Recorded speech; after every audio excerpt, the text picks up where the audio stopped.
A estrada que me deu de volta à vida. Capítulo 1. O peso do silêncio. Tem uma coisa que só quem vive da estrada entende de verdade. O silêncio não é vazio. O silêncio tem peso, tem cheiro, tem textura.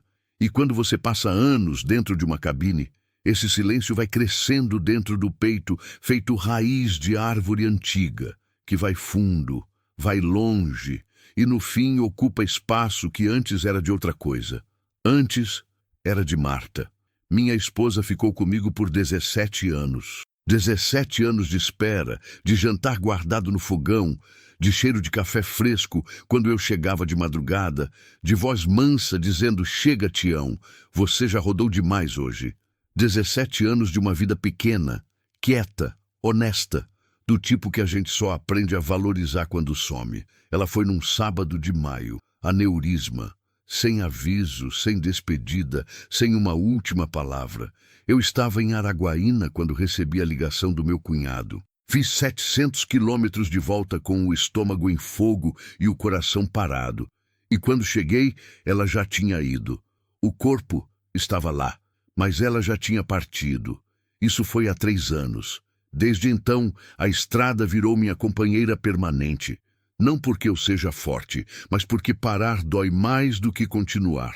Parado, a casa vazia fala. Os armários cheios das roupas dela falam.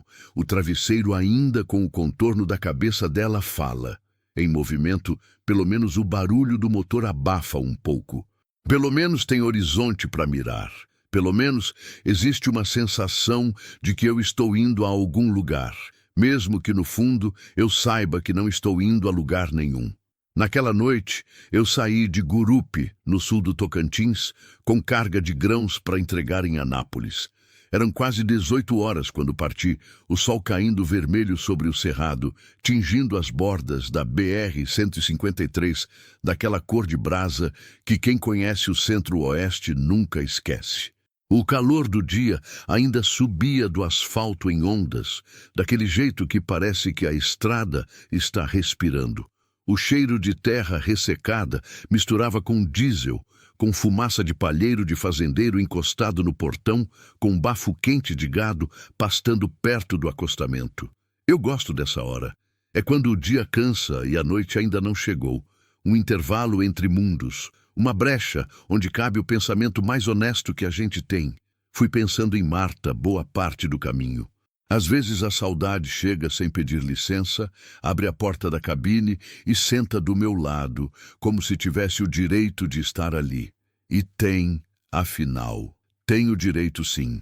Naquela noite eu lembrei de uma viagem que fizemos juntos lá no começo, quando ela ainda embarcava comigo nas férias e ficava sentada ali no banco do passageiro, descalça, o pé apoiado no painel, cantarolando alguma coisa que eu nunca sabia o nome. Ela tinha um jeito de olhar pela janela que parecia que o mundo inteiro era novidade para ela. Qualquer coisinha, um campo florido, uma vaca albina, um pôr-do-sol comum, ela olhava com aqueles olhos grandes e dizia: "Olha, Tião, que coisa linda." Eu nunca entendi direito o que ela via. Hoje acho que era o dom dela, enxergar beleza onde a maioria passa reto. Eu perdi isso quando perdi ela. Passei por Porangatu, já de noite fechada. A cidade cintilando lá embaixo, enquanto eu contornava a serra pelo alto. Bebi uma água numa borracharia de beira de estrada, troquei 2 dedos de prosa com um caminhoneiro de Palmas que estava parado com problema no diferencial e segui viagem. A lua estava saindo tímida, meio escondida atrás de uma faixa de nuvem. E as cigarras faziam aquele barulho incessante que parece que vai durar para sempre. A estrada foi ficando mais estreita, mais escura, mais sozinha. Foi aí que eu entrei naquele trecho de serra. Serra que quem conhece a região sabe bem. Curva sobre curva, barranco de um lado, escarpas do outro, sem sinal de celular, sem posto, sem nada. Daquelas que exigem respeito e concentração, mas que também tem uma beleza bruta que intimida e encanta ao mesmo tempo. A mata fechada de cada lado, a estrada fina no meio, e a sensação de que o mundo acaba ali naquele asfalto e começa de novo só do outro lado da serra. Eu estava descendo devagar, de olho nas curvas, quando vi. Primeiro foram os reflexos, faróis apagados, mas o metal captando a luz dos meus faróis lá na frente, no acostamento. Depois a forma do carro, grande, caro, fora do lugar naquela estrada esquecida. E depois ela, a mulher ajoelhada na terra, os filhos nos braços, o desespero no rosto. E eu entendi, antes mesmo de sair da cabine, que aquela parada não era por acaso. Não sei se é Deus, não sei se é destino, não sei se é só coincidência do acaso, mas existe uma coisa que aprendi nesses 20 anos de estrada. Quando a vida coloca alguém na sua frente daquele jeito, olhando para você como se você fosse a última coisa entre ela e o abismo, você tem exatamente 2 caminhos. Você passa ou você para. Capítulo 2. Ela desce da cabine com cuidado. Aprendi faz tempo que movimento brusco na beira da estrada, de madrugada, assusta mais do que ajuda. Então desci devagar, deixei a porta do caminhão aberta para ter luz, e fui me aproximando com passos lentos, as mãos visíveis, como se eu precisasse provar que não era uma ameaça. A mulher me olhou com aquele olhar de quem já não tem mais nada a perder. De perto, ela era mais jovem do que eu tinha pensado. Devia ter uns 30 e poucos anos. O cabelo escuro estava solto e desgrenhado, com poeira branca misturada nas pontas. A roupa era daquelas finas, de tecido caro, sabe? A blusa clara estava suja de terra vermelha do barranco. No pulso dela brilhava um relógio que provavelmente valia mais do que meu caminhão.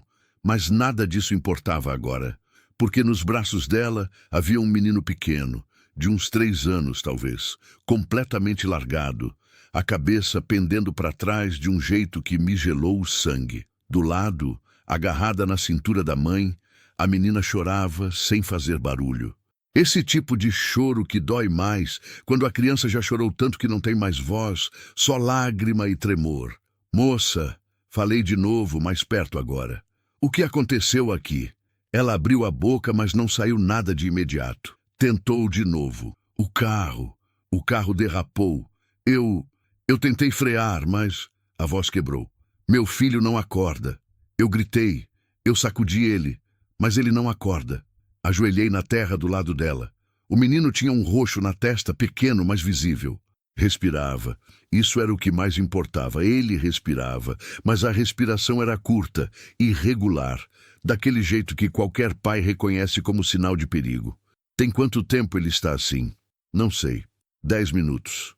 Talvez mais. Os olhos dela encheram de novo. Por favor, eu não tenho sinal aqui. Eu tentei pedir ajuda, mas não tem sinal. Já passaram 2 carros e nenhum parou. 2 carros. Senti uma coisa apertar no peito que não era pena. Era raiva. Daquelas raivas surdas que não gritam, só pesam. Tá bom, disse levantando. Me dá ele. Vai comigo. Onde o senhor vai me levar? O hospital mais perto fica em Jaraguá. Uns 40 quilômetros. Mas a gente chega. Ela hesitou.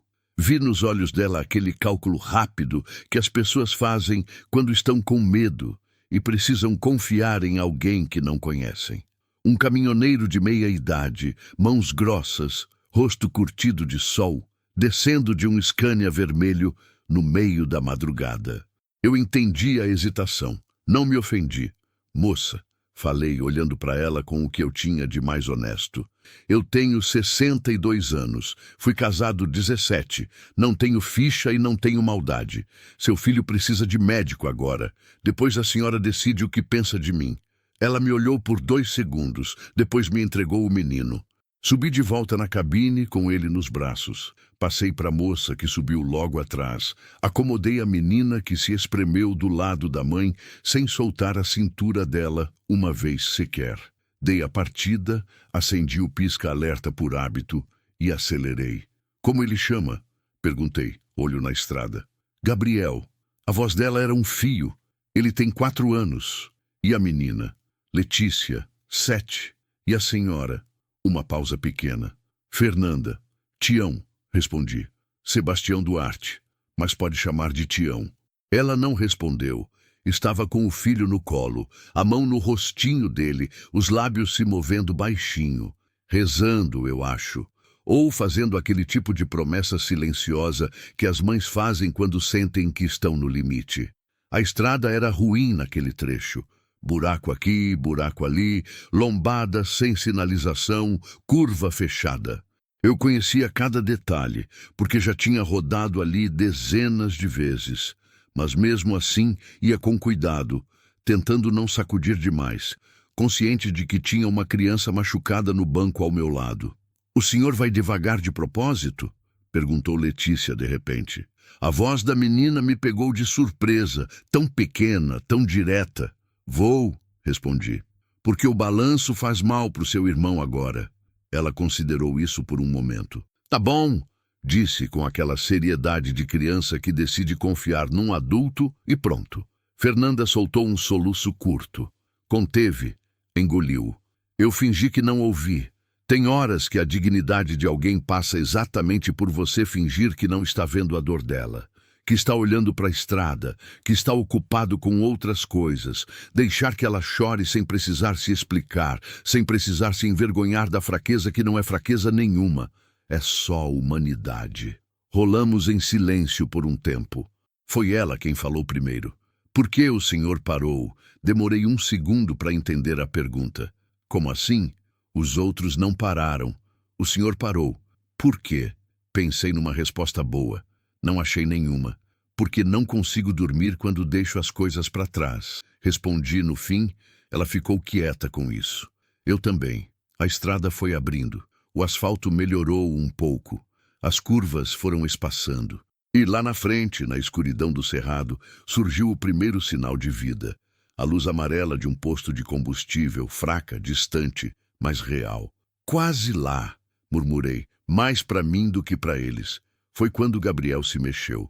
Um movimento pequeno, os dedinhos se fechando, a cabeça virando de lado, e então, fraquinha mas inconfundível, uma voz de criança sonolenta. "Mamãe!" Fernanda fechou os olhos. E 2 lágrimas desceram pelo rosto dela ao mesmo tempo, silenciosas e aliviadas, como chuva que chega depois de seca longa demais. Eu respirei fundo. Apertei o volante. E o caminhão cortou a noite em direção às luzes da cidade, carregando dentro da cabine 4 histórias que ainda não sabiam como iam se encontrar. E naquela noite, eu parei. Capítulo 3. Primeiro vínculo. O hospital de Jaraguá era pequeno. Daqueles que a gente encontra no interior de Goiás, um prédio de 2 andares pintado de branco desbotado, uma placa de emergência com uma letra queimada, 2 bancos de plástico na entrada e um segurança que dormia na cadeira com o queixo no peito. Mas tinha médico de plantão, tinha maca, tinha o que precisava. E às vezes, na vida, o suficiente é suficiente. Entrei buzinando devagar para não assustar ninguém mais do que o necessário. O segurança acordou, olhou para o caminhão com aquela expressão de quem ainda está metade no sonho e levantou quando viu Fernanda descer carregando Gabriel no colo. Alguma coisa no jeito dela andar. Urgente, decidida, os olhos secos agora. Aquela firmeza que as mães encontram quando não tem mais tempo para chorar. Fez ele pular e chamar a enfermagem sem precisar de explicação. Entraram correndo. Eu fiquei do lado de fora com Letícia. A menina estava de pé no acostamento, abraçada com ela mesma, olhando para a porta da emergência por onde a mãe tinha desaparecido. Pequena demais para entender tudo, grande o suficiente para sentir o peso do que estava acontecendo. Abaixei até ficar na altura dela. "Ele vai ficar bem", disse. Ela me olhou. "O senhor sabe mesmo ou está falando para eu não chorar?" Aquela pergunta me desarmou completamente. 20 anos de estrada e uma menina de 7 anos me deixou sem resposta em 2 segundos. "Tô falando porque acredito", respondi no fim. "Ele acordou no caminhão, isso é bom sinal." Ela pesou isso com uma seriedade que não combinava com a idade. "Tá bom", disse de novo. A palavra favorita dela, eu já percebia. "Tá bom." Uma forma pequena de aceitar o que não dá para controlar. Fui buscar uma garrafinha de água que eu tinha na cabine e ofereci para ela. Aceitou, bebeu metade sem parar, devolveu com um obrigada educado que me fez pensar que alguém tinha ensinado muito bem aquela criança. Sentamos nos bancos de plástico da entrada. O segurança voltou para a cadeira dele, mas agora ficou acordado, fingindo que estava olhando para o celular. A noite estava mais fria agora. O cerrado tem isso. O calor vai embora rápido depois da meia-noite e chega um frescor seco que pega a gente de surpresa. Tirei um casaco velho que estava atrás do banco e pus nos ombros de Letícia sem pedir permissão. Ela olhou para mim, olhou para o casaco e não tirou. Ficamos assim por um tempo, ela olhando para o nada, eu olhando para o nada também. "O senhor tem filho?" perguntou ela do nada. "Não." "Por quê?" Não deu tempo. Ela aceitou isso sem perguntar mais. As crianças têm esse jeito de aceitar as respostas incompletas sem apertar demais. Talvez porque a vida delas também seja cheia de coisas que os adultos não explicam direito. "Meu pai foi embora," ela disse então. Casual, quase sem emoção, como quem comenta o tempo. "Faz 8 meses." Não soube o que responder. "Ele foi embora como assim?" Arrisquei com cuidado. "Saiu de casa. Foi morar com outra pessoa." Uma pausa. "A mamãe chora à noite quando acha que eu tô dormindo. Mas eu ouço." O nó subiu na garganta antes que eu pudesse fazer alguma coisa para impedir. "Sinto muito," disse, porque era a única coisa verdadeira que eu tinha. "A mamãe fica dizendo que tá tudo bem," continuou Letícia. "Mas hoje à noite ela estava dirigindo na chuva e eu acho que ela estava chorando ao mesmo tempo porque ela não via a estrada direito." Eu vi. Fechei os olhos por um segundo. De repente, o acidente tinha uma explicação que era pior do que qualquer falha mecânica.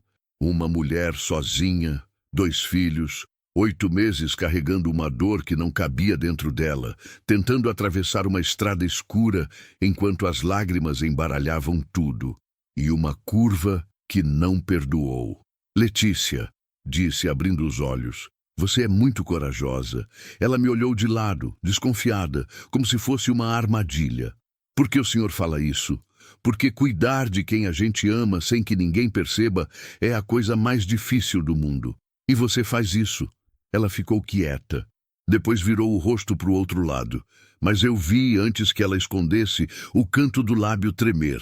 Fernanda saiu pouco depois de 1 hora. Vinha mais serena, mas com aquele cansaço fundo nos olhos que não some com uma noite de sono. O tipo que leva semanas para ir embora. Quando me viu ainda sentado ali com Letícia, parou por um segundo como se tivesse esperado me encontrar com o caminhão sumido. "O Gabriel está bem," disse, chegando perto. "Traumatismo leve. Eles vão monitorar até amanhecer." Respirou fundo. "Não tem nada quebrado, só o susto." "Graças a Deus," murmurei. Ela assentiu. Olhou para a filha, que tinha cochilado no banco com o casaco sobre os ombros. "Ela dormiu?" Aguentou firme até uns 20 minutos atrás. Fernanda olhou para mim com uma expressão que eu não soube nomear direito. Não era só gratidão. Era algo mais complicado. O tipo de olhar de quem acabou de perceber que foi salvo por alguém que não tinha nenhuma obrigação de salvar. "O senhor ficou." Não era pergunta, era espanto. Não ia deixar a menina sozinha. Ela abriu a boca, fechou, abriu de novo. "Eu tenho como pagar o senhor. Pelo tempo, pela..." "Fernanda." Usei o nome dela pela primeira vez e ela parou.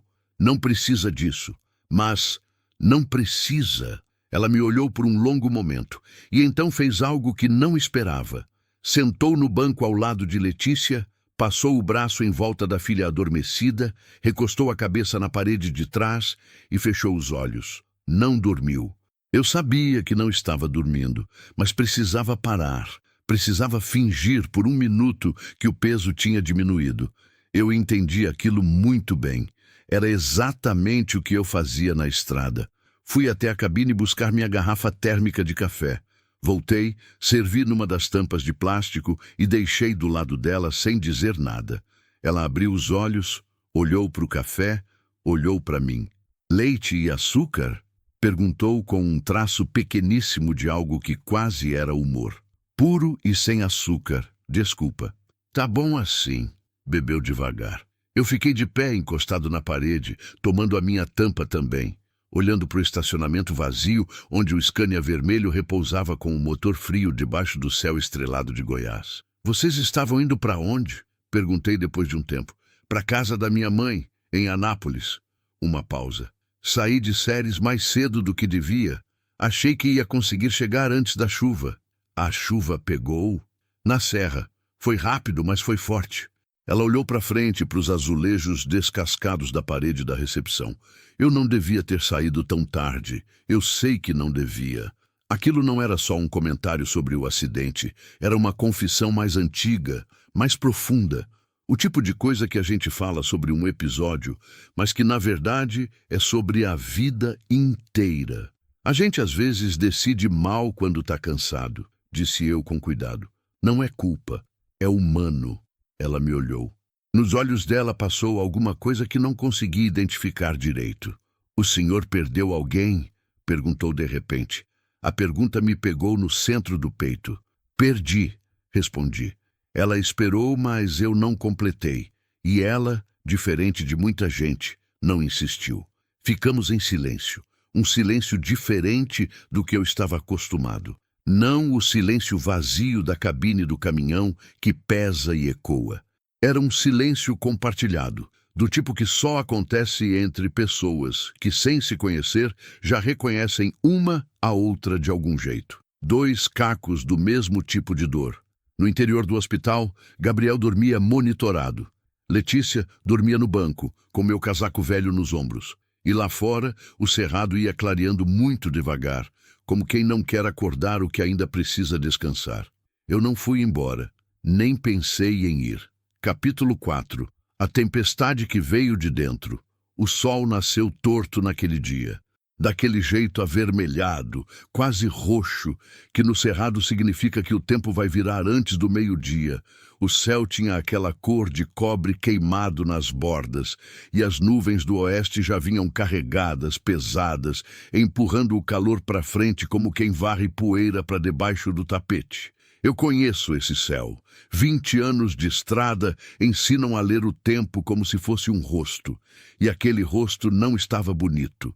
Mas a tempestade que eu vi chegar primeiro não foi a do céu. Gabriel recebeu alta por volta das 9 da manhã. Saiu andando pelos próprios pés, um curativo pequeno na testa, segurando a mão da mãe com as duas mãos ao mesmo tempo, como se tivesse com medo de que ela sumisse e se largasse. Crianças sentem essas coisas. Elas não entendem os nomes dos medos, mas os sentem com uma precisão que envergonha os adultos. Letícia foi a primeira a correr e abraçar o irmão. Não disse nada, só abraçou. E o menino enterrou o rosto no pescoço da irmã e ficou assim por um tempo que pareceu longo demais para ser simples. Eu fiquei de lado, observando. Fernanda olhou para mim por cima da cabeça dos filhos com aquela expressão que eu já estava começando a reconhecer nela. Aquele misto de alívio e exaustão, de gratidão e vergonha de precisar de ajuda, de força e de cansaço que já está velho demais para esconder. Tião, chamou. Oi, preciso ligar para minha mãe. E preciso chamar um guincho para o carro. Respirou fundo. Mas meu celular morreu essa noite. Você pode me emprestar o seu? Claro. Peguei o celular no bolso e entreguei. Ela discou o número de memória. Aquele tipo de número que a gente guarda na cabeça porque sabe que um dia vai precisar muito, e levou o aparelho ao ouvido. Eu ouvi só o começo. Mãe, sou eu. Tivemos um acidente, mas tá tudo bem. Tô com as crianças. Elas tão bem. Mãe, escuta, tô bem. Mãe. E então, a voz dela quebrou. Ela virou o rosto para a parede e tentou conter, mas não conseguiu. Saiu tudo de uma vez, aquele choro represado a noite toda, as horas de medo engolido, a força que ela tinha sustentado com os dentes cerrados, enquanto os filhos precisavam que ela fosse forte. Saiu tudo no momento em que ouviu a voz da mãe do outro lado da linha. Levei as crianças lá para fora sem fazer barulho. Sentamos no meio-fio do estacionamento, eu no meio, um de cada lado. Gabriel estava sonolento ainda, se encostando em mim com aquela intimidade irresponsável que só criança pequena tem com estranhos que fizeram algum bem.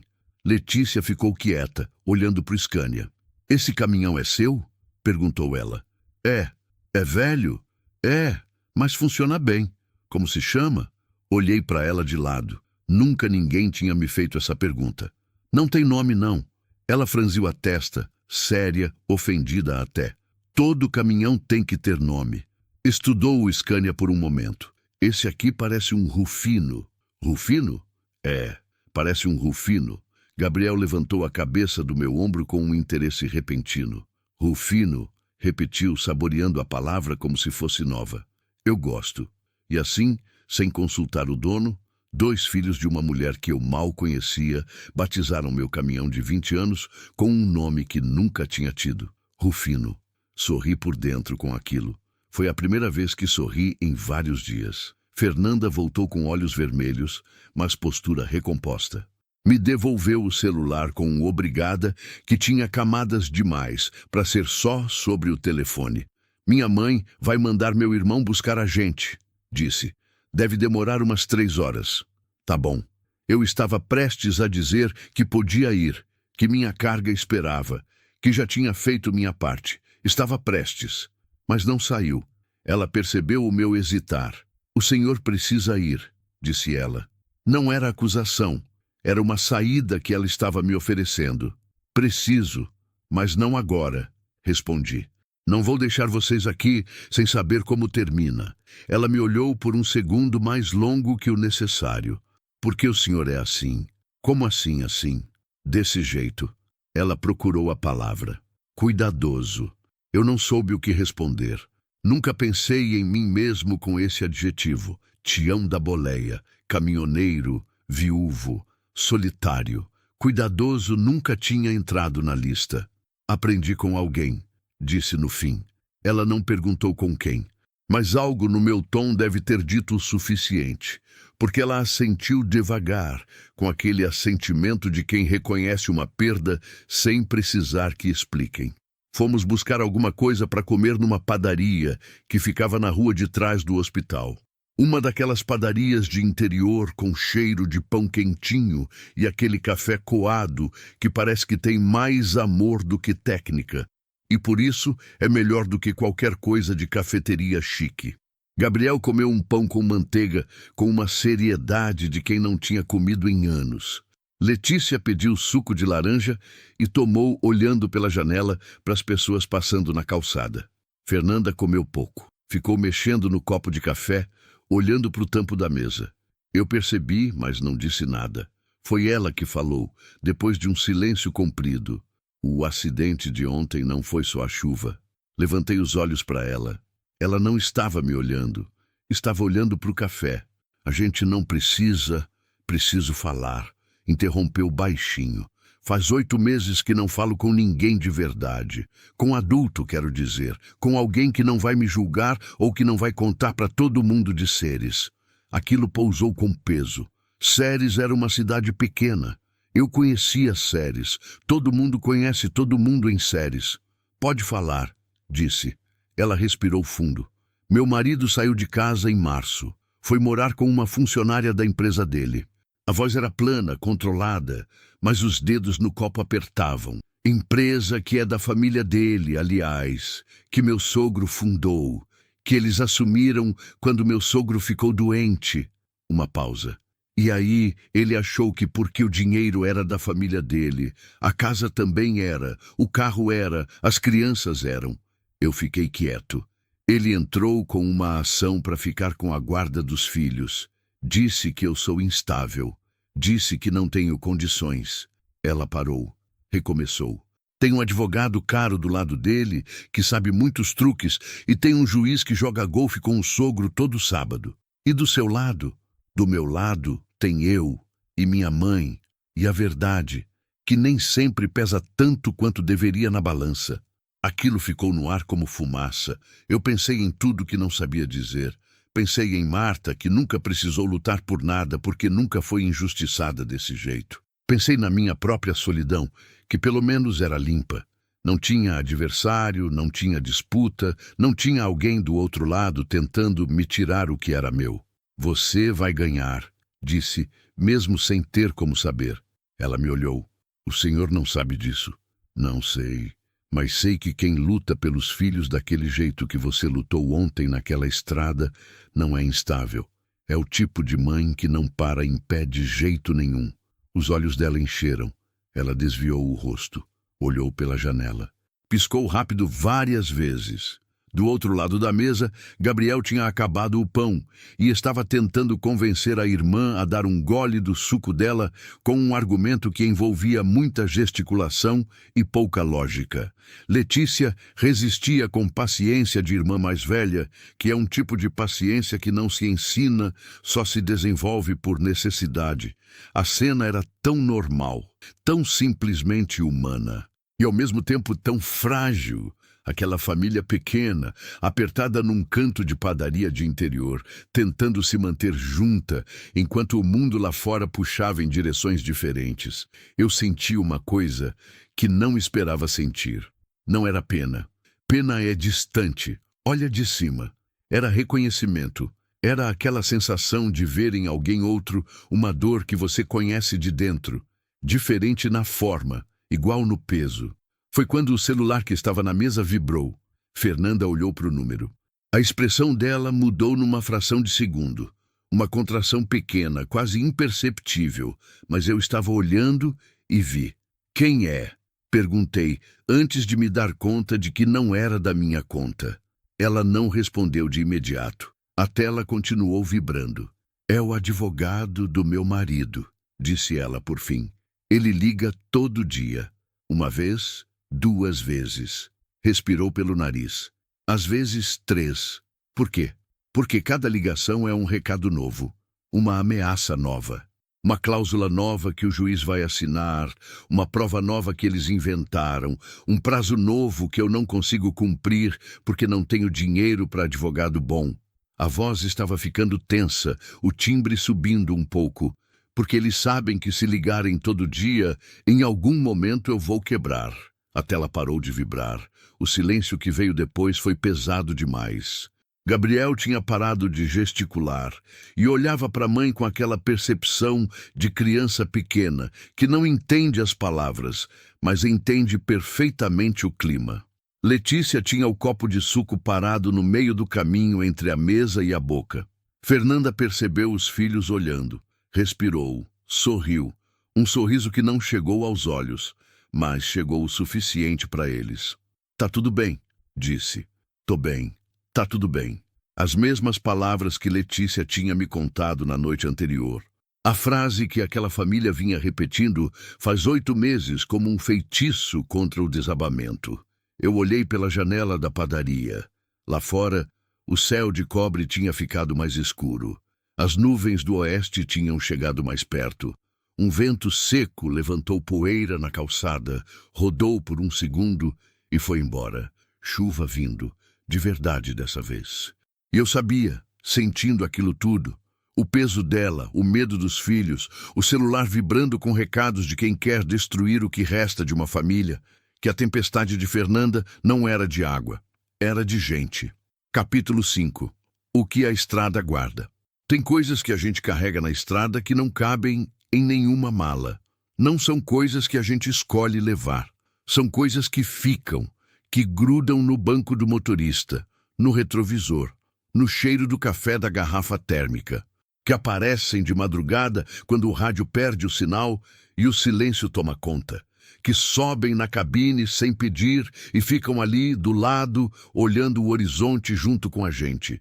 Eu carregava Marta assim, sempre carreguei. A chuva chegou antes do meio-dia, como o céu tinha prometido. Voltamos para o hospital por precaução. O médico queria dar uma última olhada em Gabriel antes de liberar de vez. E ficamos numa salinha de espera pequena, com cadeiras de plástico laranja desbotado e uma televisão na parede passando jornal no mudo. Letícia tinha achado uma revista velha de passatempo num canto e estava fazendo palavras cruzadas com uma caneta que tinha pedido emprestado da recepcionista. Gabriel tinha voltado a dormir no colo da mãe, a cabecinha pesando devagar para o lado, como fazem as crianças que dormem sem cerimônia, sem avisar, onde der. Fernanda estava quieta. Eu estava quieto também. A chuva batia nas janelas em rajadas irregulares, aquele tipo de chuva que não decide se vem de vez ou vai embora, que fica nessa indecisão o tempo todo. O som era bom, aquele branco de chuva em vidro que apaga o mundo lá fora e deixa sol dentro. Foi ela quem quebrou o silêncio. Você falou que perdeu alguém. Não era pergunta. Era uma porta aberta, deixada ali para eu entrar ou não entrar. Olhei para o teto por um segundo. Minha esposa, disse, 3 anos atrás. Ela ficou quieta, esperando, e não sei dizer o que aconteceu. Talvez fosse o cansaço, talvez fosse aquela salinha fechada com cheiro de hospital e chuva do lado de fora. Talvez fosse o fato de que Fernanda era uma estranha que não conhecia ninguém da minha vida, que não ia repetir para ninguém, que não ia me olhar diferente na próxima semana. Mas saiu. Aneurisma. Comecei. Eu estava em Araguaína quando ligaram. Ela tinha caído na cozinha. Minha vizinha que a achou. Parei. Recomeçou devagar. Fiz a viagem de volta em estado de choque. Não sei nem como cheguei inteiro. Quando entrei em casa, ela já tinha ido. O médico disse que não teve sofrimento, que foi rápido. Acho que falou isso para me fazer bem. Não sei se acredito. Por que não acredita? Porque foi na cozinha. Ela estava no meio de alguma coisa. Fazer almoço, lavar louça, sei lá. Estava no meio de uma manhã comum. Isso não parece rápido, parece interrompido. Fernanda ficou em silêncio. Do bom, do tipo que diz, estou ouvindo sem precisar de palavras. O nome dela era Marta. Continuei, porque agora tinha começado e parar no meio doía mais do que terminar. Era professora de escola pública. Ensinava português para criança de periferia em Anápolis. Tinha uma paciência que eu nunca entendi de onde vinha. Com aluno difícil, com pai ausente, com sistema que não ajudava, ela pegava cada um daqueles meninos como se fosse o único. Sorri sem querer. E reclamava de cada um também. Chegava em casa às 6 da tarde me contando as travessuras do dia, todo dia, como se fossem novidade. Eu ficava fingindo que estava prestando atenção enquanto comia e ela sabia que eu estava fingindo e continuava contando do mesmo jeito. Ela sabia que você a amava. Não era pergunta também, era a afirmação, dita com uma certeza tranquila que me parou. Sabia, concordei. Mas tem dias que eu acho que não disse suficiente. Sabe? Que fiquei devendo muitos eu te amo que ficaram para depois. E o depois não veio. A chuva bateu mais forte por um instante, uma rajada só. Depois voltou ao ritmo manso de antes. Gabriel se mexeu no colo de Fernanda, suspirou fundo no sono e ficou quieto de novo. Depois que ela foi, continuei. Eu não consegui ficar parado. Entrei em casa e ficou grande demais. Cada cômodo tinha ela em todo canto. A xícara dela na prateleira. O chinelo dela atrás da porta. O livro marcado no meio que ela nunca ia acabar de ler. Parei de novo. Peguei a chave do caminhão e fui. Fui sem carga, sem destino, sem nada. Rodei 3 dias seguidos. Dormia na cabine, parava em posto para comer qualquer coisa e seguia. Só quando meu cunhado me ligou preocupado é que eu voltei. E depois? Depois arranjei viagem e mais viagem. Olhei pelas janelas molhadas. A estrada não resolve nada, mas enquanto você está em movimento parece que dói um pouco menos. É uma mentira confortável. Mas às vezes a gente precisa de mentira confortável para sobreviver o suficiente até começar a curar de verdade. Fernanda olhou para o filho adormecido no colo. Passou a mão devagar no cabelo dele, aquele gesto automático de mãe que acontece sem pensar. Eu entendo, disse baixinho. Depois que Roberto saiu, eu também fiquei em movimento. Agenda cheia, crianças com atividade toda hora, casa sempre arrumada, tudo no lugar. Uma pausa. Se eu parar, eu afundo. É isso. Se eu ficar quieta por tempo demais, vem tudo de uma vez e eu não consigo. É exatamente isso. Nos olhamos por um segundo. 2 pessoas que escolheram o movimento como escudo.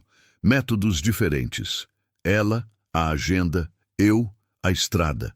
Mas a mesma lógica por baixo. O mesmo medo do silêncio onde a dor mora. Mas ontem eu falhei, ela disse, e a voz ficou mais baixa, mais íntima. Tava dirigindo e veio. Sabe, pensamento, memória. A voz dele na minha cabeça, dizendo que eu não presto, que não sou boa o suficiente, que qualquer juiz do mundo vai ver que os filhos ficam melhor com ele. Ela respirou pelo nariz, e eu fui deixando o choro vir. E aí não vi a curva, e a chuva, e o barranco. Fernanda, eu sei que foi erro meu. Não era isso que ia falar. Ela me olhou. Ia falar que você chegou até aqui, com 2 filhos, 8 meses de pressão, um processo caro e um caminhão amassado. Chegou até aqui e os filhos estão bem. Deixei isso assentar antes de continuar. Isso não é falhar. Isso é aguentar mais do que a maioria conseguiria. Ela abriu a boca, fechou, piscou rápido. Letícia, sem levantar os olhos da revista, disse com aquela voz calma de quem finge que não está ouvindo, mas ouviu tudo. É verdade, mãe. Fernanda olhou para a filha. Letícia continuou preenchendo a palavra cruzada, caneta na boca, expressão concentrada, como se tivesse dito a coisa mais banal do mundo. O riso veio de um lugar que não esperava. Nasceu no peito de Fernanda, subiu pela garganta, saiu pequeno e surpreso, quase involuntário. Não era um riso de alegria plena. Era um daqueles risos que aparecem quando a emoção está tão cheia que não cabe mais só lágrima e precisa de outra saída. E foi aquele riso miúdo, naquela salinha de espera de hospital de interior, com chuva na janela e criança dormindo no colo, que fez algo se mover dentro de mim. Algo que estava parado há 3 anos. O médico liberou Gabriel às 11h30. Saímos na chuva fina que tinha restado. Aquele garoto miúdo, que é o que sobra quando a chuva grande vai embora. Mais neblina do que água. O ar tinha aquele cheiro de terra molhada, que no Cerrado é uma das coisas mais honestas que existem. Cheiro de começo e de fim ao mesmo tempo. Enquanto esperávamos o irmão de Fernanda chegar, ficamos debaixo da marquise da entrada. As crianças sentadas nos degraus, eu encostado no batente, ela de pé olhando a rua. Chão, chamou ela sem virar. Oi, você disse que a sua esposa era professora de português. Era. Ela gostava da estrada? De viajar com você? Pensei em Marta descalça no banco do passageiro, o pé no painel, cantarolando. Amava, respondi. Reclamava do banco duro, mas amava. Ela sorriu de lado. E você? Você gosta da estrada? Demorei para responder. Eu gostava porque ela gostava. Parei. Depois que ela foi, passei a precisar da estrada. É diferente. Ela virou para mim. Quando foi a última vez que você gostou mesmo? Não precisou. Gostou. A pergunta ficou na minha cabeça como pedra no sapato. Olhei para o Scania vermelho parado no estacionamento, com a chuva fina escorregando pela lataria velha. Rufino. O nome que 2 crianças deram ao meu caminhão de 20 anos naquela manhã. Hoje, respondi para minha própria surpresa. Hoje de manhã, quando a Letícia batizou o caminhão. Fernanda olhou para mim por um momento longo. Marta teria gostado disso, disse ela. Não sei como ela sabia, mas sabia. E eu soube que sabia. Teria, concordei. A chuva foi parando de vez naquele momento. Devagar, como quem não quer chamar atenção. O sol abriu uma fresta entre as nuvens, atravessou em diagonal, pegou nas poças da calçada e fez um brilho novo, daquele tipo que só aparece depois que a chuva lava tudo. Gabriel apontou para o reflexo numa poça. Olha, disse com toda a solenidade de quem descobriu algo importante. Tem um sol dentro da água. Letícia olhou, considerou e assentiu com autoridade. Tem. E eu fiquei olhando para aquela poça com o sol dentro. Pensei em Marta e no jeito que ela tinha de ver beleza, onde a maioria passa reto. E pensei que talvez, só talvez, uma parte pequeníssima desse dom tivesse ficado comigo, esperando o momento certo para aparecer. Capítulo 6. A decisão. O irmão de Fernanda chegou às 2h. Um homem de uns 40 anos, mais alto que ela, com o mesmo cabelo escuro e os mesmos olhos fundos. Chamava Rodrigo. Chegou num carro prata, apressado, a cara fechada de quem passou 3 horas dirigindo com o coração na boca. Quando viu a irmã parada na calçada com os 2 filhos, foi direto abraçar o sobrinho e a sobrinha sem dizer uma palavra primeiro. daquele jeito que os irmãos têm de mostrar o alívio pelo corpo antes de deixar a boca falar. Depois se endireitou, olhou para mim e estendeu a mão. Rodrigo, disse. Tião, sei quem você é, falou com aquele tom de voz firme de homem que já sabe o que quer dizer e vai dizer. Fernanda me contou pelo telefone. Apertou minha mão com força. Obrigado, de verdade, obrigado. Não precisava. Precisava sim. Me olhou direto. Esses dois ali, apontou para Letícia e Gabriel que já estavam subindo no carro. São tudo para mim também. Fiquei sem resposta para isso. Rodrigo foi ajudar a organizar as coisas. Falou com a esposa pelo telefone sobre o carro acidentado, resolveu o guincho em 2 ligações com aquela eficiência de quem está acostumado a resolver problema dos outros. Fernanda acompanhava tudo com um cansaço que era também alívio. O alívio de quem finalmente tem um ombro do lado. Eu fiquei de lado, encostado no Scania. Sabia que era hora de ir. Minha carga esperava em Anápolis. O comprador já devia estar me ligando. Eu tinha o celular no silencioso desde cedo e nem tinha olhado. Tinha quilômetros pela frente, tempo a recuperar, obrigações que não sumiam só porque a noite tinha sido longa. A vida real não espera as histórias terminarem. Me aproximei de Fernanda enquanto Rodrigo ainda estava no telefone. Vou indo, disse. Ela me olhou. Havia algo no rosto dela que eu não soube nomear direito na hora. Era gratidão, sim, mas era mais. Era o olhar de quem está prestes a voltar para o peso que saiu de manhã e sabe disso e já está armando os ombros para receber de volta. Tião, ela disse meu nome devagar, como se estivesse pesando cada letra. Eu não sei nem como começo a agradecer. Então não começa, mas preciso. Você não deve nada. Devo muito. A voz ficou mais baixa. Não é só a carona para o hospital, é o resto. É você ter ficado. É você ter ficado sem que ninguém pedisse. Encostei a mão no lado do caminhão e olhei para o horizonte por um momento. A Marta me ensinou uma coisa, disse. Ela dizia assim, Tião, a gente não fica para quem precisa de nós. A gente fica porque é o tipo de pessoa que fica. Virei para ela. Nunca entendi muito bem até hoje. Os olhos de Fernanda encheram de novo, mas dessa vez ela não desviou o rosto. Pega o número do meu irmão, disse ela. Quero que você saiba como a gente vai ficando. Se quiser, quero. Rodrigo veio com o celular e trocamos contato ali mesmo, no estacionamento do hospitalzinho de Jaraguá, com o sol do meio-dia batendo no asfalto molhado e fazendo aquele vapor baixo que parece que a terra ainda está processando a chuva da manhã. Foi quando Letícia apareceu correndo da janela do carro. Tião, parei! Ela chegou até mim, com aquela corrida de criança, que ainda não aprendeu a economizar energia, os braços abertos, e me abraçou pela cintura com uma força desproporcional ao tamanho dela. Abaixei e retribuí. Ela colocou a boca perto do meu ouvido e sussurrou com seriedade absoluta. Cuida do Rufino. Dei uma risada curta, daquelas que saem antes de qualquer decisão de rir. Vou cuidar, prometi. Ela recuou, me olhou com aqueles olhos que enxergavam mais do que deveriam e voltou para o carro correndo do mesmo jeito que veio. Gabriel apareceu na janela aberta do carro, o curativo na testa, a mãozinha acenando. Acenei de volta. Fernanda me olhou por um último segundo. Boa estrada, Tião. Boa estrada, Fernanda. Subi na cabine do Scania. Dei a partida. O motor pegou com aquele ronco grave e familiar que é a coisa mais parecida com conforto que eu conheço.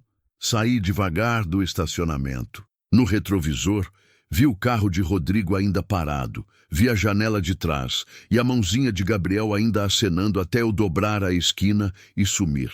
Rodei 3 quadras em silêncio. E então parei o caminhão na beira da calçada. Não foi pensado, não foi planejado. Foi aquela coisa que acontece quando o corpo sabe antes da cabeça, quando a mão puxa o freio antes que a razão dê permissão.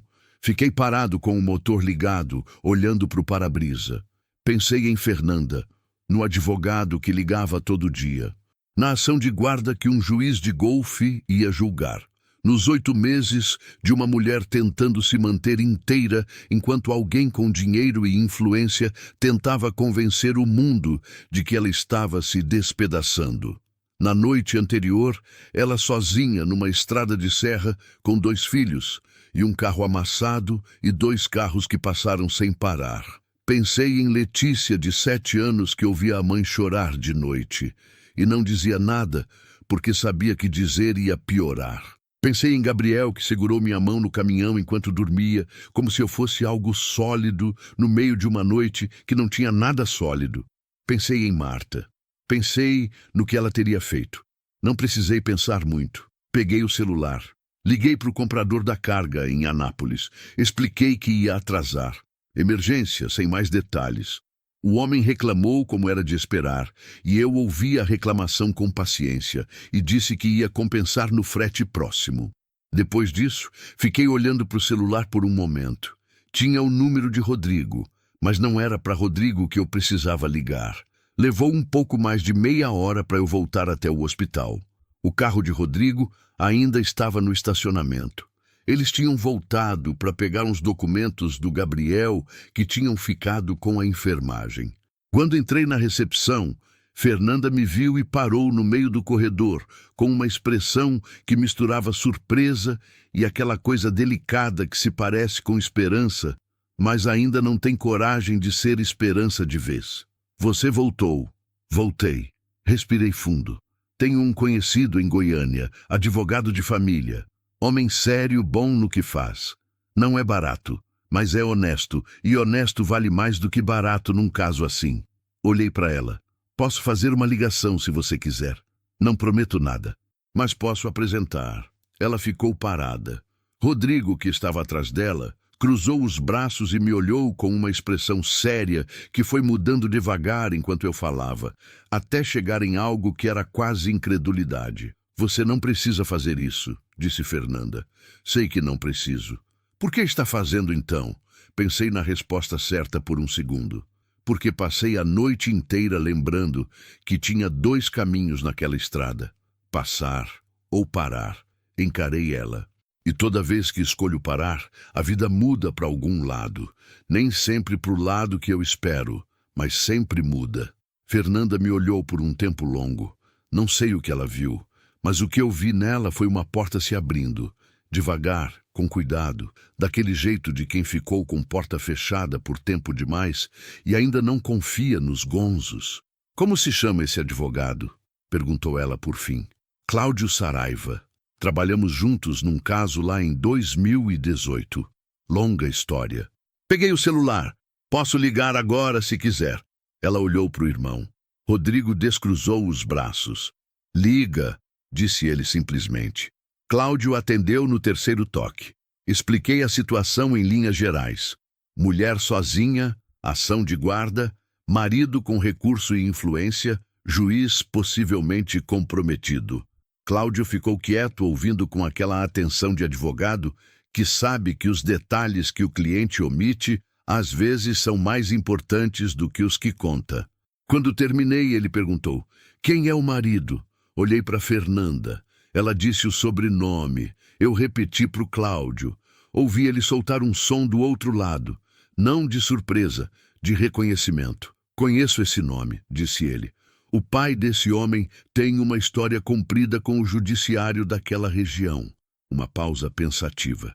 Manda o contato dela para mim. Eu ligo hoje ainda. Desliguei. Passei o número de Cláudio para Fernanda.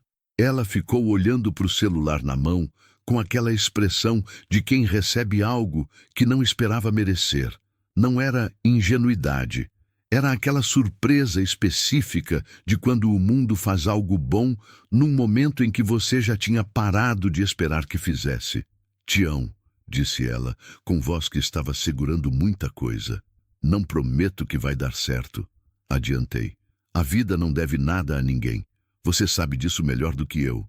Mas pelo menos agora você não está sozinha do lado errado da balança. Ela assentiu. Não conseguiu falar. E então fez algo que não esperava. Deu um passo à frente e me abraçou. Não foi abraço de cerimônia, de educação, de gratidão formal. Foi o abraço de alguém que ficou muito tempo sem ter onde encostar o peso.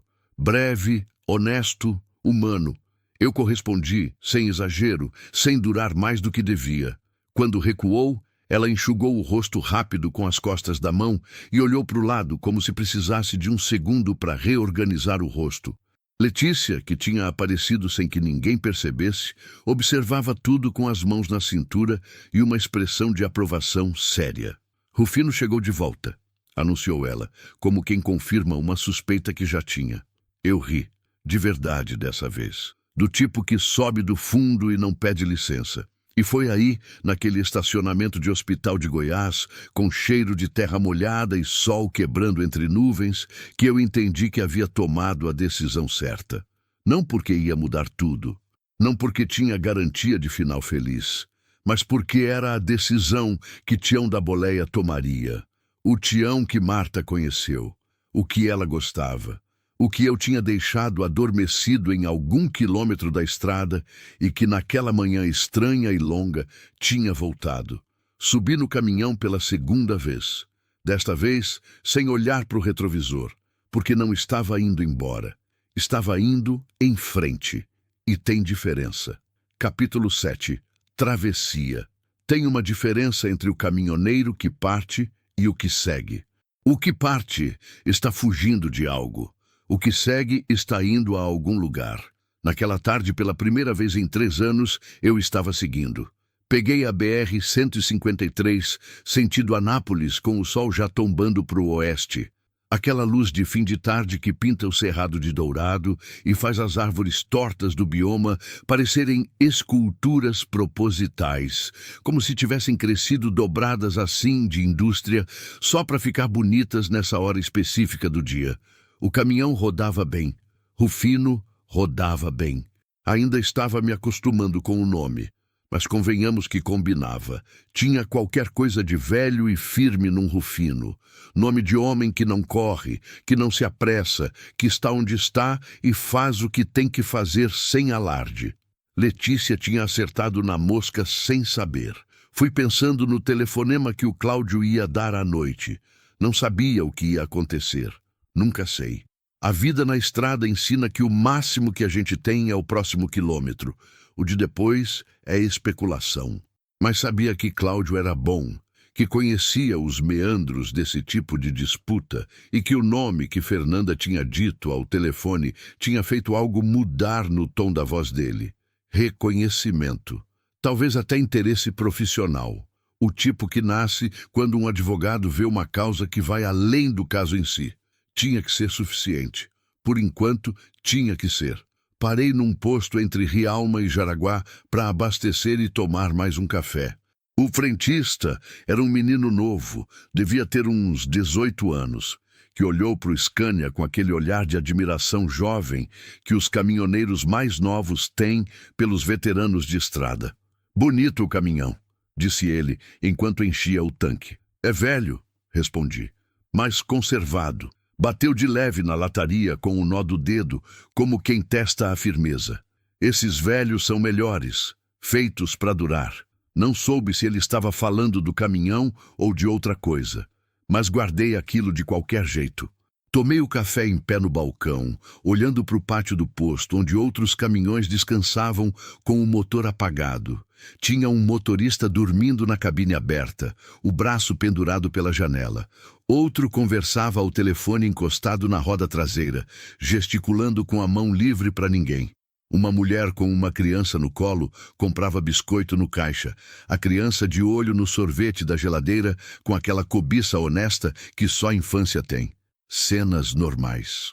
A vida normal que acontece enquanto as histórias grandes se desenrolam ao lado. Pensei em quantas vezes já passei por cenas assim sem ver, de cabeça baixa, de olho no celular, de mente na carga e no prazo e no quilômetro que faltava. Quantas histórias aconteceram no raio de 30 metros de mim enquanto eu estava no automático, existindo sem estar presente. Marta tentou me ensinar isso em vida. Levei a morte dela para começar a aprender. Às vezes sou lento. Cheguei em Anápolis às 6 e pouco da tarde. O depósito do comprador ficava num galpão industrial, na saída norte da cidade, daqueles que existem aos milhares no interior de Goiás. Portão de ferro, guarita com segurança bochechudo, balança na entrada, cheiro de grão e óleo diesel misturados. Entreguei a carga com a papelada em ordem, assinei o que precisava assinar e ouvi o sermão previsível do supervisor sobre o atraso sem interromper uma vez. Quando ele terminou, agradeci e saí. Não tinha energia para brigar com ninguém, tampouco vontade. Fui até um posto na beira da pista e paguei um banho, um daqueles banheiros de caminhoneiro com água quente e sabonete industrial e toalha branca de tanto alvejante que parece que vai desfazer na mão. Mas que depois de uma noite e um dia do jeito que foi, parece luxo dos bons. Fiquei debaixo da água quente por mais tempo do que o necessário, deixando o calor desfazer os nós que tinham se acumulado nas costas e no pescoço.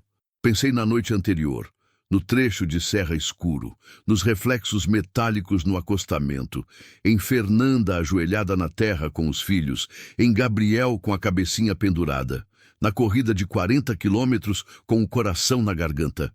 Parecia que tinha passado uma semana.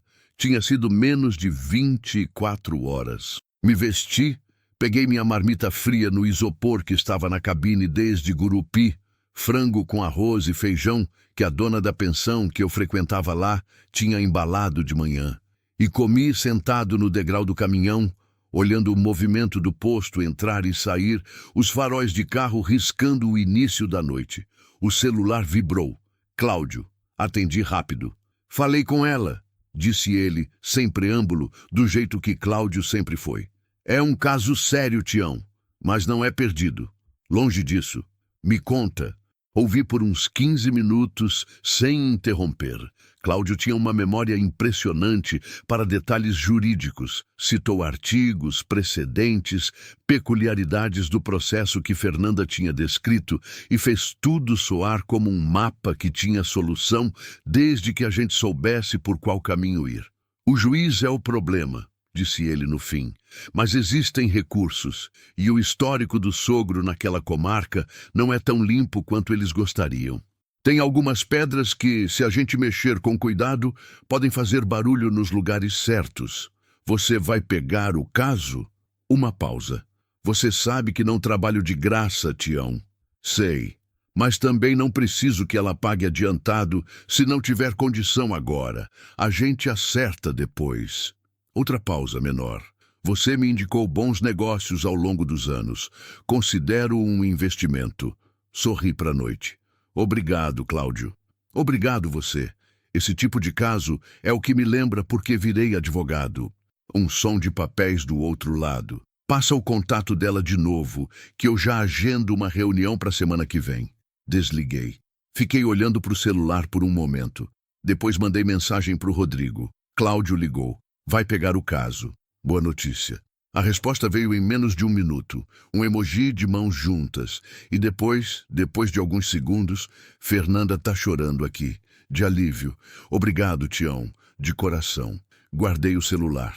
Olhei para o céu de Anápolis, que nunca é muito escuro, porque as luzes da cidade tomam conta, mas que naquela noite tinha uma faixa de estrelas no meio que estava visível mesmo assim. Aquela faixa leitosa que no interior aparece mais forte e que na cidade a gente esquece que existe. Marta adorava céu estrelado. Ficava na janela do quarto olhando quando não conseguia dormir. Eu acordava no meio da noite, sem ela do lado, e ia encontrá-la ali, de pé no escuro, olhando para o céu, com aquela expressão que eu nunca soube nomear. Não era tristeza, não era saudade, era uma coisa mais silenciosa do que isso. Uma vez perguntei o que ela via. Ela virou para mim e disse, o tamanho das coisas, Tião. Olho para o céu e fico sabendo o tamanho das coisas. Nunca entendi direito. Agora, sentado no degrau do Rufino com a marmita vazia no colo e o céu aberto em cima de mim, acho que entendi um pouco. Tem noites que a vida aperta tanto que parece que o mundo encolheu ao tamanho do problema, que não existe nada além da dor, da perda, da disputa, do medo, e aí você levanta o rosto e o céu está ali, imenso, antigo, indiferente no melhor sentido da palavra. Indiferente não de abandono, mas de permanência. Ele estava lá antes de mim, vai estar depois.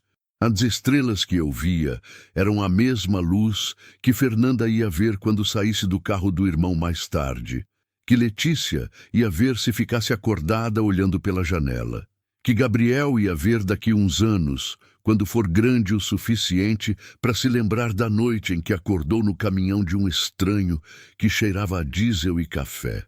O tamanho das coisas. Sim, agora eu entendia. Dormi na cabine naquela noite. Não tinha destino imediato.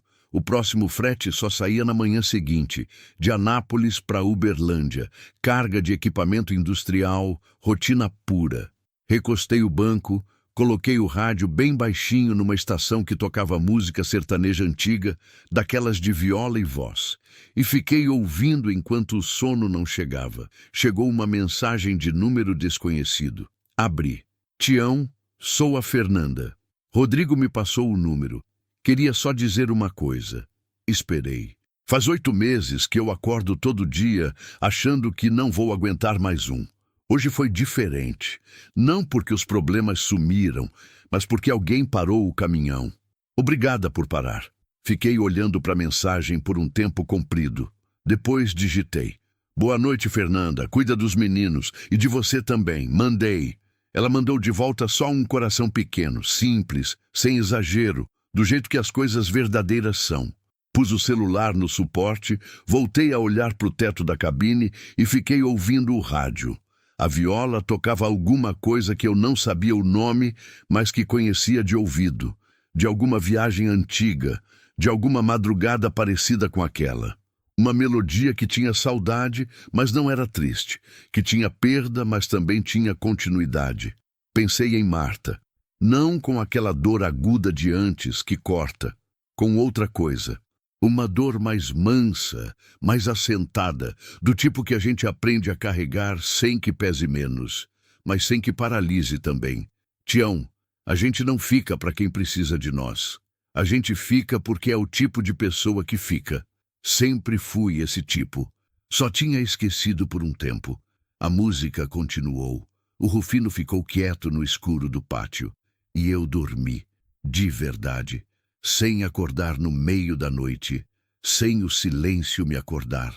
Pela primeira vez em muito tempo, dormi a noite inteira. E esse tipo é o mais difícil de atravessar. Capítulo 8. Novo caminho. Tem uma coisa que acontece com o amanhecer na estrada que não acontece em lugar nenhum. Não é a luz. A luz nasce igual em todo lugar, do mesmo sol, do mesmo horizonte, com a mesma lógica de sempre.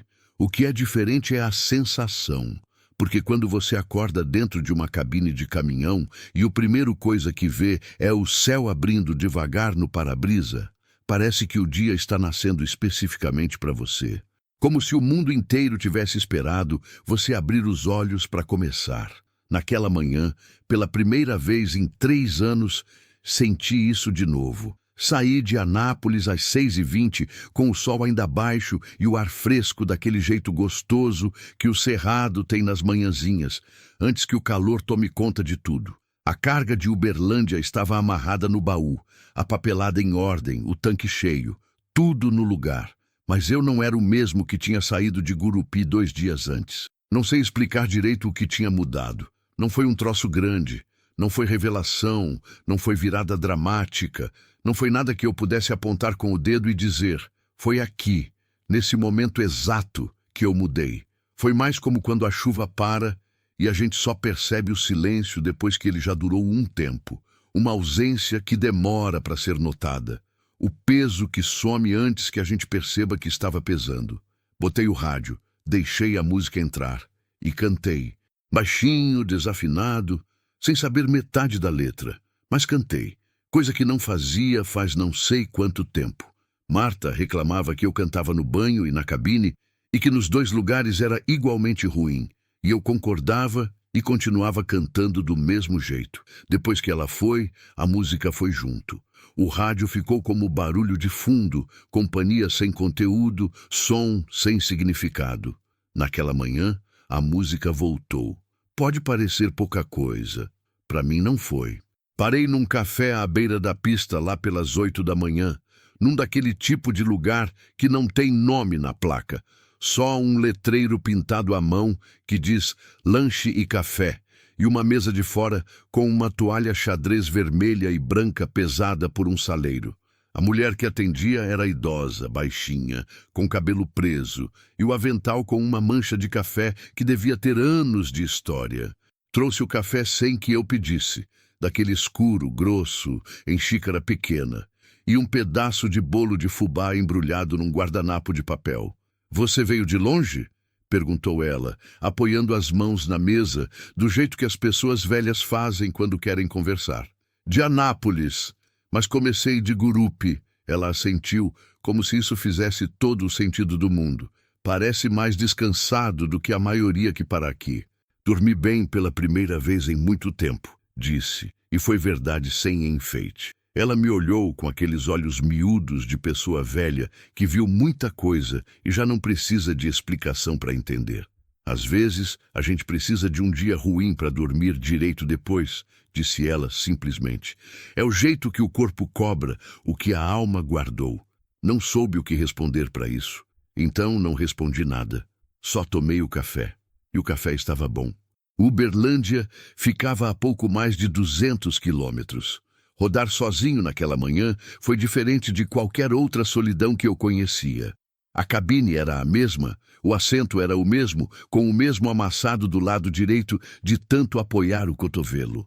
O retrovisor refletia a mesma estrada de sempre, o asfalto se dobrando para o horizonte, os campos de cada lado. Mas alguma coisa tinha se reorganizado por dentro.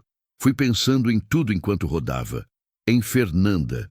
No processo que Cláudio ia tocar com aquela competência discreta que era a marca dele. Não sabia o que ia acontecer. A vida na estrada ensina que o único trecho que é garantido é o que já passou.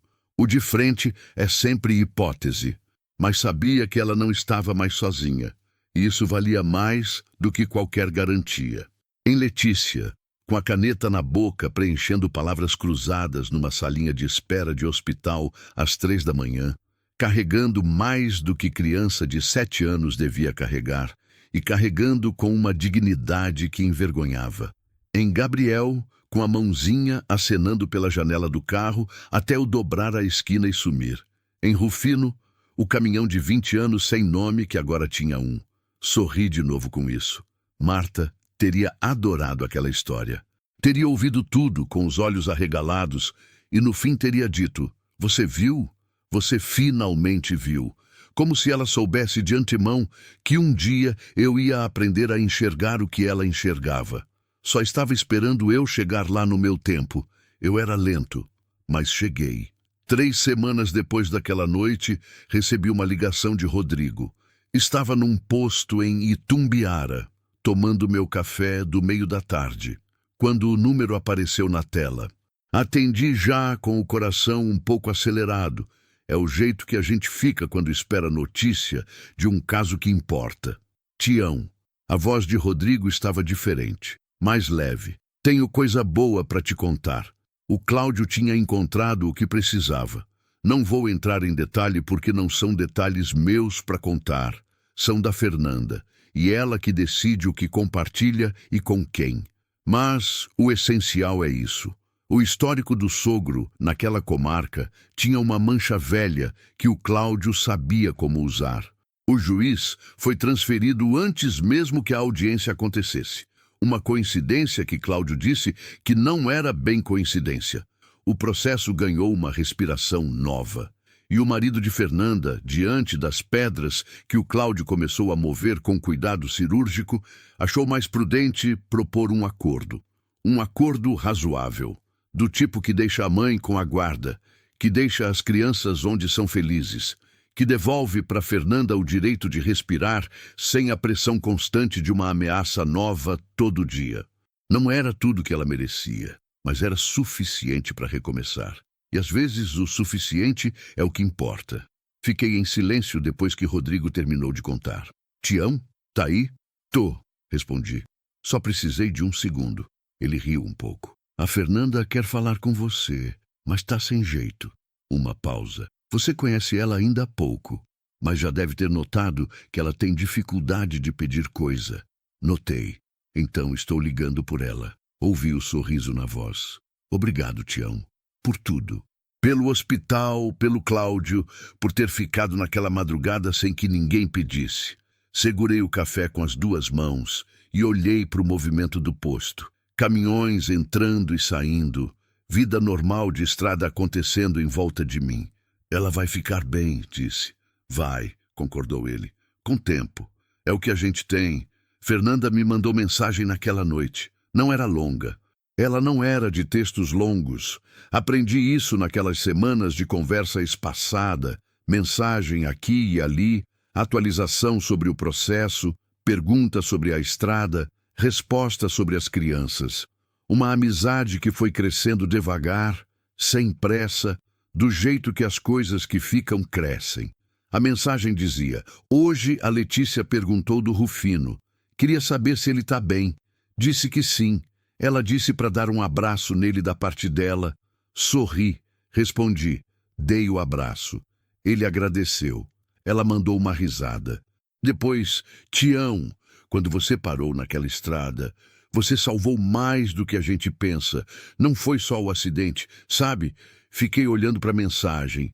Sabia, mas sabia também que ela tinha salvado algo em mim que eu nem sabia que ainda precisava ser salvo, que Letícia tinha me dado de volta uma risada que eu tinha perdido, que Gabriel, dormindo no meu ombro sem me conhecer, tinha me lembrado que confiança existe e que é bonita quando aparece. Que Fernanda, contando o que contou naquela salinha de espera de hospital, tinha me dado a chance de contar o que eu carregava. E que contar, mesmo que só uma vez, para alguém que ouça de verdade, faz o peso andar diferente. Respondi. Foi troca. Você não sabe, mas foi troca. Ela ficou quieta por um tempo. Depois, a gente um dia se vê de novo? Pensei na resposta por um segundo. A estrada é comprida, e eu passo por séries de vez em quando. Então passa aqui um dia. Passo. Escrevo isso aqui agora de uma parada em Palmeiras de Goiás, com o Rufino descansando lá fora no pátio e o sol indo embora pelo horizonte do cerrado, daquele jeito que só quem viu sabe o que é. Aquele vermelho antigo que parece que o mundo inteiro está em brasa. 3 meses se passaram desde aquela madrugada na serra. Ainda sou caminhoneiro, ainda sou solitário.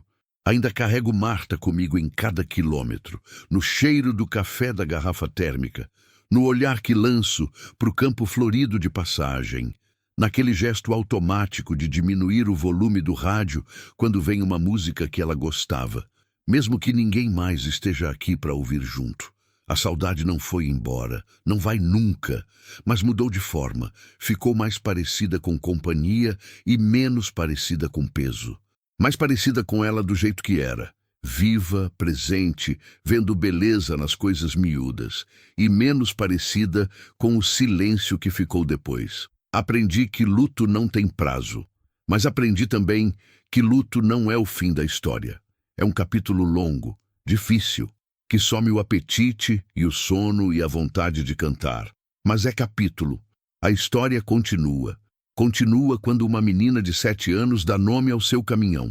Continua quando um menino de 4 anos segura sua mão no escuro sem te conhecer. Continua quando uma mulher que você mal conhece te conta o que não contou para ninguém e você percebe que você também precisava contar. Continua quando você para o caminhão na beira da calçada depois de já ter ido embora e volta porque alguma coisa por dentro sabe que ainda não acabou. Continua. Antes de fechar esse relato, quero dizer uma coisa para quem está ouvindo isso aqui hoje. Não importa em qual estrada você está. Não importa o tamanho do que você carrega, ou há quanto tempo carrega, ou se parece que o peso nunca vai diminuir. Não importa se você é o caminhoneiro, ou a mulher no acostamento, ou a criança que finge dormir, mas ouve tudo. Às vezes, a vida manda alguém parar na sua frente num momento que parece impossível. Às vezes é você que para. E naquele instante tem exatamente dois caminhos. Você passa, ou você para.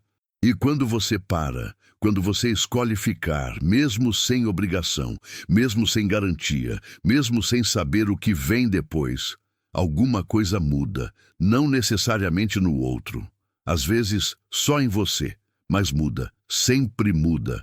Eu sou Sebastião Duarte, Tião da Boleia, caminhoneiro há mais de 20 anos, viúvo, solitário, dono de um Scania vermelho que agora se chama Rufino. E posso dizer com toda a certeza que tenho. A estrada mais longa que já percorri não foi nenhuma das que estão no mapa. Foi a de volta para mim mesmo. E ela começou numa noite fechada, numa serra esquecida de Goiás, quando eu avistei reflexos metálicos no acostamento e decidi, por nenhum motivo especial, sem nenhuma garantia de nada, parar o caminhão. Só isso. Parar. O resto, a vida fez. Fim.